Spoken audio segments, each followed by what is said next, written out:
So we cashed this 10x last night with the Tatum free square and the triple stack in Arizona versus San Diego.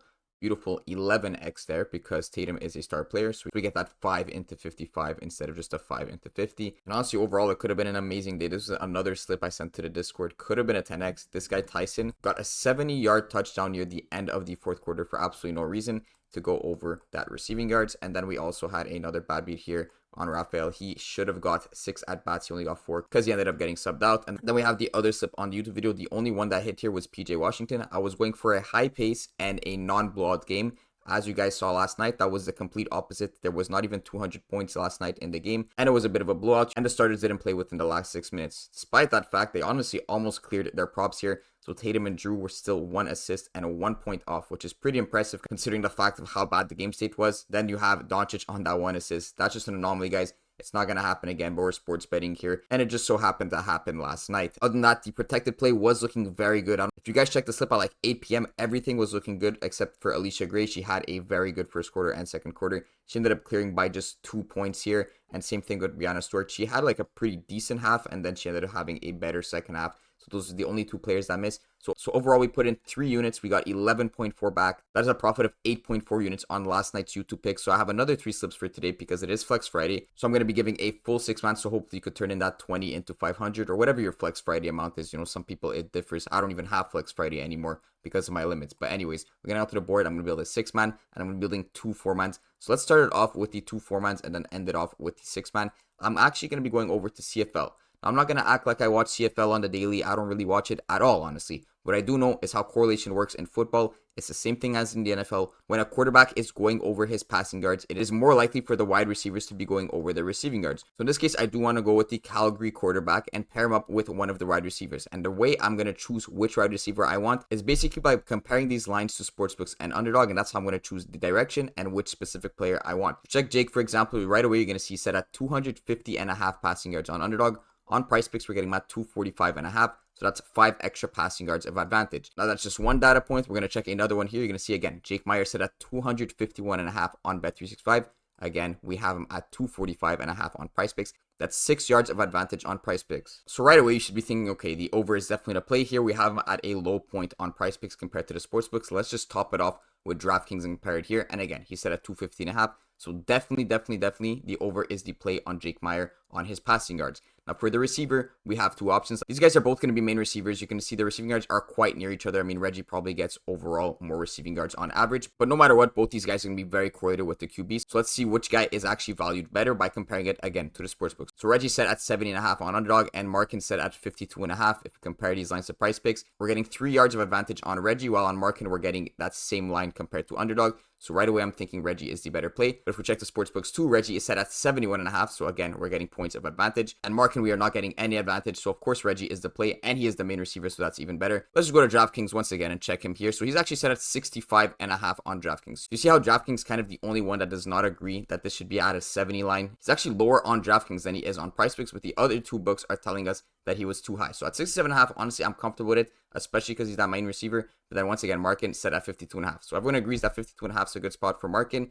And only DraftKings has a lower point than Reggie here at 67.5. So I'm still comfortable with that because we're in the middle of Bet365 and Underdog and DraftKings. So this is going to be the first stack of the slip. I'm making this a 4-man. And to do that, I'm just going to go over to MLB and take a hits plus runs plus RBI stack. For this one, I'm going to go over to Texas and take a double under. It's going to be on Tavares on his under 1.5 hits plus runs plus RBIs, as well as Langford on his under 1.5 hits plus runs plus RBIs. And you see this pays 9.5x. because this is very correlated as well as this. But honestly, that's just a small payout nerf from the 10x, so I don't mind taking at 9.5. Now let me explain why I'm taking these guys on the under. So first of all, if we go over to the lineups, at least it's the expected lineups. We're hoping they still stay within the end of the batting order. But you can see Langford expected to bat 7th, while Tavares expected to bat 9th. That is great to see because the guys at the back of the batting order are less likely to get additional at-bats if it is a bit of a slower paced game. You might see 4 or 5 at-bats for the guys in the front, but it takes time for it to trickle down to the end. So these guys might not get a lot of at-bats. So these guys will get less at-bats on average, especially if the Rangers are not doing well as a whole.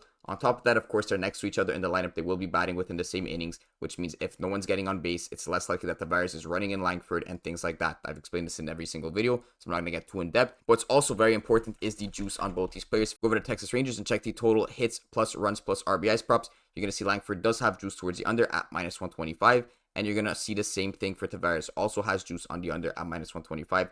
Of course, kind of baking in the fact that they might get less at-bats, but this all goes together for a nice correlated play, and it still pays 9.5x, which I'm really liking. This is the first play. We got CFL, and we also got the Texas Rangers. Starts at 8 p.m. Eastern time, so everyone should be able to get this in. Hopefully there is no bumps. I know it's very annoying in my videos, but it is what it is when I'm giving good picks. There's going to be bumps. So let's lock this first one in and get straight into the second one. We're going back to the CFL because we're actually going to take the Hamilton quarterback with the receiver now. And this is honestly a better play than the Calgary one. So the second slip I'm kind of liking a little bit more. This guy here, Mitchell, if we grab his 239.5 passing yards, the over is the correct play, and I'll show you why in a second. And we're also going to grab Tim White on his over 69.5 receiving yards. Again, this guy is the main receiver, just like Reggie is the main receiver for Calgary. Let me compare these lines to Underdog, Bet365, and DraftKings. You see we're getting a ton of value on this specific line. So Mitchell's actually not even set on Underdog. We don't have a line for him. But on Bet365, he's set at 245.5 passing yards. Again, we have him at 239.5 on Prizepicks. We're getting 5 passing yards of value there. And then on DraftKings, we're actually getting more. In their opinion, he should be set at 260.5,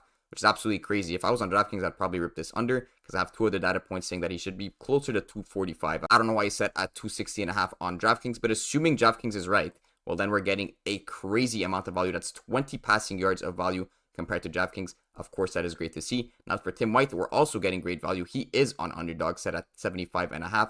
So we're getting 6 yards of protection there. And then if we compare this to Bet365, he's set at 73.5, so 4 yards of protection there. And DraftKings is the only data point where he's set lower. Again, you see 65.5, which is interesting because they put the QB all the way at 216.5. I'm surprised they have Tim White all the way down here at 65.5. But again, I still think it's good because of the correlation. And we have 2 other data points saying that this is a lower line than it should be. So now if you notice, we have Calgary in one slip on the over. We also have Hamilton on the over in another slip. And I'm honestly really liking that fact because if we go over to this main market, you're going to see it's expected to be a tight game and also a pretty high total here at 45. -1 spread towards the Calgary Stampeders, which means this should be a very back and forth game with a lot of offense. Hopefully there's no big leads, which means there's going to be less rushing and more passing. So both these teams should be going back and forth. If that does happen, we're going to catch both of the overs on both slips. And then it's going to be up to the MLB on that other slip and the MLB that I'm about to add to this slip right now. Let's go over to the Toronto Blue Jays and grab a double hits plus runs plus RBIs. For the MLB stack, we're going to go over to the Toronto Blue Jays and grab the 1 and the 2, at least the expected first and second batter here.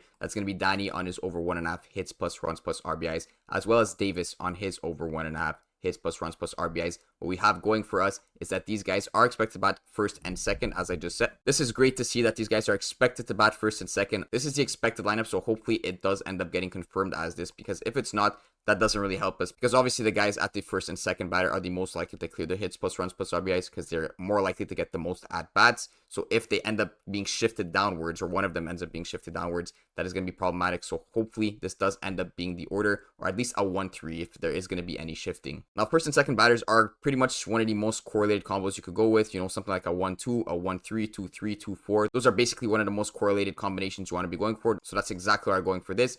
And they're up against Oakland. I'm liking the Blue Jays. They do have their games where they score a lot of runs, so that is a great combo. The only thing going against us, if you compare this to the Texas stack, is that we don't have juice towards the over or the under. -115 on the over, -115 on the under for Davis, and the same thing for Danny. But because of how strong the correlation is between these two players, as well as the fact that if the Blue Jays are doing well as a whole, these guys can get up to 6 at-bats. I mean, just go look how Boston played last night. I believe they got 14 runs, and the top guys got 6-7 at-bats. So these guys really flourish if the whole team is flourishing, and that is why we're going for this stack here on the double over, as well as the Hamilton stack here in the CFL. We'll lock this in as the second 4 power. And as for the last slip, I already built it out for you guys. I'm not going to get into too much detail, but this is the one you could use your Flex Friday on. I always recommend going all out with your Flex Fridays because you get it every single week. The odds that you hit a 6 flex over the times that you're playing is pretty high if you're playing every single week. So this is what I'm going for here. We got a stack on a double under in the WNBA. We got Kelsey Mitchell on her under 16.5 points, as well as Nelissa Smith on her under 14.5 points. Then we got a second stack over for the Las Vegas Aces. That's going to be Kelsey Plum on her under 5.5 assists.